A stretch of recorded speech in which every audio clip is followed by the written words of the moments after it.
نن چې محترمو زمونږ کوم وظیفه ده تاسو 2 رکعات تهجد کوئ د هغې نه بعد دا وظیفه وکئ انشاءالله العزیز الله پاک به تاسو مالامال کړي الله پاک به ستاسو ناممکن حاجات پوره کړي الله پاک به ستاسو هر قسمه مشکلات دا محترمو ختم کړي اور سکونه بهترینه زندگی به الله پاک تاسو له درکړي بهترین کاروبار به الله پاک تاسو له درکړي محترم مسلمانانو وظیفه ډېره زیاته پاورفل ده وظیفه ډېره زیاته د کمال له کوشش وکړئ ملګرو سره شیر کړئ چې هغوی ته هم دا فواید حاصل شي کېدای شي هغوی هم د تهجدو په دې وخت کې دغه 2 رکعاته نفل وکړي ورسره د یو آیت وظیفه وکړي انشاءالله العزیز انشاءالله الله پاک به تمام حاجات پوره کوي الله پاک به هر قسمه مسائل دا به حتمه محترمه بسم الله الرحمن الرحیم شروع کوم د ډیر زیات بهونکي او د ډیر زیات مهربان رب په نوم باندې زه ګواهي ورکوم د دې خبرې چې د الله پاک نه علاوه د عبادت لایق بل څوک نشته نبی کریم صلی الله علیه و آله وسلم د الله پاک رسول او د الله پاک بنده دی محترمو د الله پاک نه دعا ده چې الله پاک دې زموږ تمام حاجات پوره کړي الله پاک دې زموږ تمام مشکلات ختم کړي الله پاک دې موږ او تاسو له د مانځه توفیق راکړي الله پاک دې موږ او تاسو ټولو له د قرآن مجید تلاوت توفیق راکړي څومره چې مسافر دي په نورو ملکونو کې دي دعا وکړئ چې الله پاک یې خوشحاله آباد کامیاب ساتي دارنګه څومره کسان چې هلته دي یا پاکستان کې دي یا افغانستان کې دي الله پاک د هغوی له بهترین او اعلی کاروبار ورکړي محترمو نن چې کومه زموږ وظیفه ده تهجدو د ټایم وظیفه ده محترمو تهجدو په ټایم کې څوک دغه 2 رکعاته نفل وکړي د نفلو نه بعد بیا دا وظیفه وکړي انشاءالله العزیز الله پاک بولا هر هغه څه ورکړي چې انسان په وهم و ګمان کې هم نه وي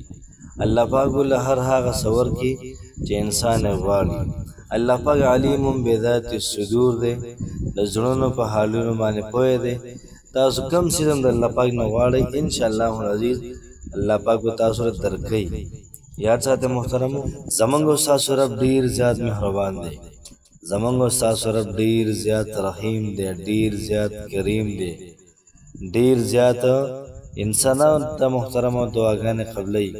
انسانانو له هر هغه څه ورکوي چې انسانان په هغې باندې خوشحالېږي محترمو ترتیب او طریقهکار به داسې وي که تاسو له الله پاک توفیق درکړي تاسو د تهجدو په ټایم کې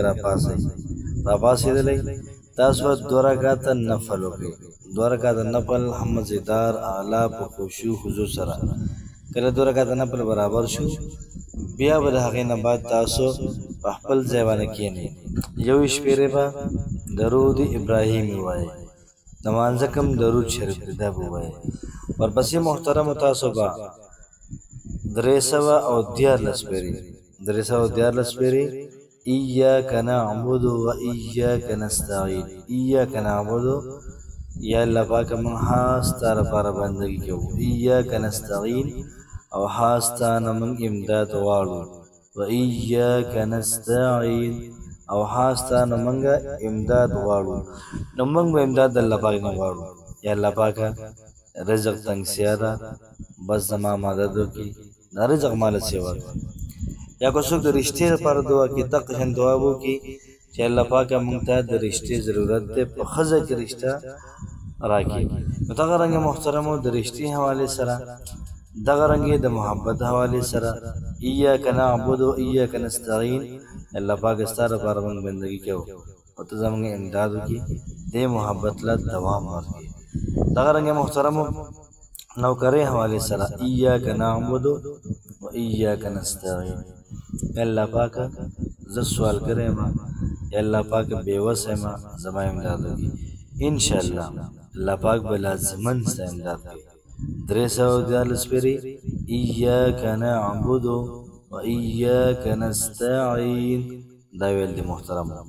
او کوشش وکړئ ملګرو سره شیر کړئ چې هغوی هم دا وظیفه وکړي د هغوی مسایل دا ختم شي الله پاک موږ خوشحاله آباد ساته السلام علیکم ورحمة الله وبرکاته